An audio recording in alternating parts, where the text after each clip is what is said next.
You ever just look around and feel like the world is more divided than ever?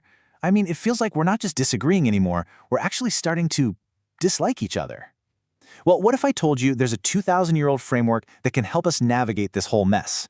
It's not about ignoring the problems, not at all. It's about fundamentally changing how we react to them, and in the process, finding a little more peace in our own minds. So here's how we're going to break this down. First, we'll look at the divided world we're all living in. Then, we'll get into the psychology of why we're so naturally tribal. We'll cover that weird mental stress we feel when our beliefs and actions don't quite line up.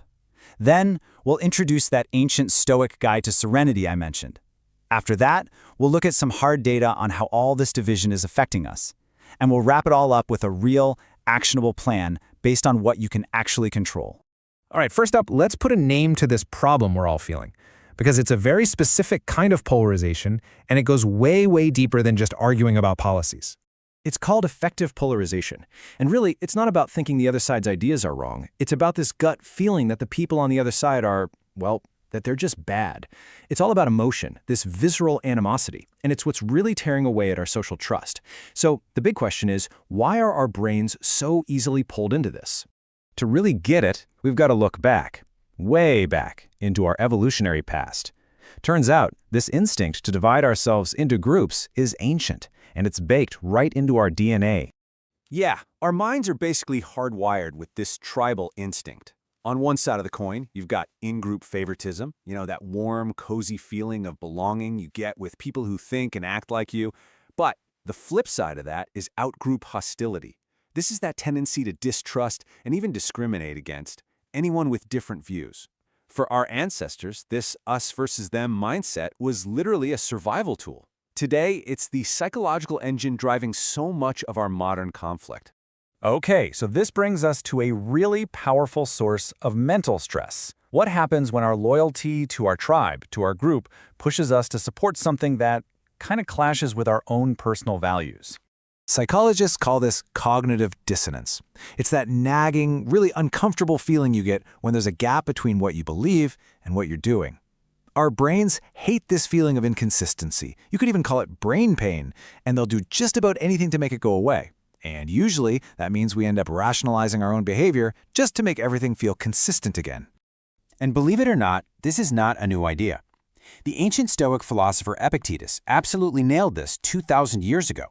He figured out that our emotional distress doesn't come from the events themselves, but from the judgments and opinions we form about them. This is the absolute core of Stoic philosophy, and guess what? It's also the core of its modern descendant, cognitive behavioral therapy. You see this play out everywhere. Someone who knows smoking is unhealthy but does it anyway might tell themselves, "Oh, it helps me relax," or "Hey, you gotta die of something, right?" They're not changing their actions, they're twisting their beliefs just to relieve that inner tension. And it's this exact same mechanism that makes us defend our political side even when, deep down, something feels off. So, we've pretty much diagnosed the psychological drivers of all this division. Now let's finally open up that 2,000-year-old toolkit for dealing with it.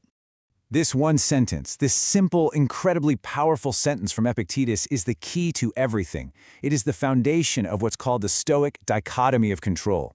It's basically a mental framework for sorting the entire world into two buckets: the things you have power over and the things you have absolutely zero power over. And getting this right, it's the secret to resilience. Okay, now what's so brilliant about this is how the Stoics broke it all down. In that internal sphere, the stuff that's truly in our power are our opinions, our intentions, our desires. These things are free and unhindered. But literally everything else, our body, our job, our reputation, what other people say or do, that's all external. The Stoics called these things indifference. Trying to control these external things is a surefire recipe for anxiety and frustration.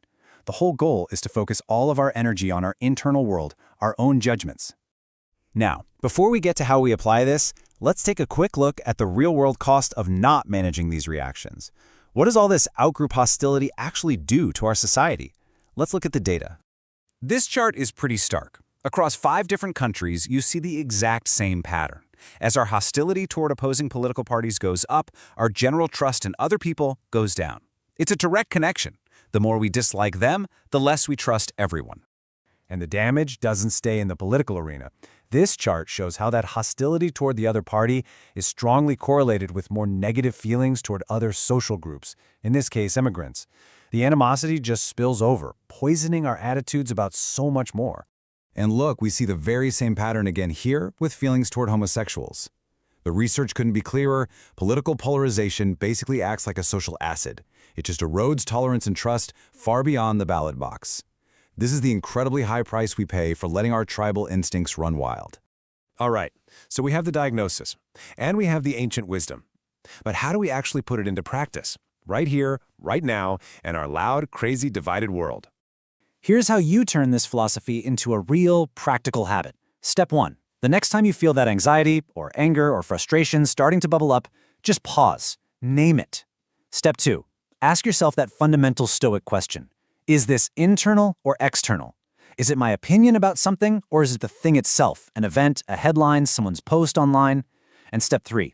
If it's external, which, let's be honest, it almost always is, practice acceptance. Acknowledge you can't control it, and then consciously shift your energy back to the only things you can control: your own actions, your own intentions, and your own character. Now, this isn't about being passive or not caring. It's actually about being effective. It's about saving your energy for the battles you can actually win, and those are always the internal ones. By practicing this one simple distinction, we can build a kind of mental firewall against all the chaos of polarization and reclaim our own peace of mind. So I'll leave you with this question. What's one thing, just one single thing, that's completely outside your control that you will choose to release today?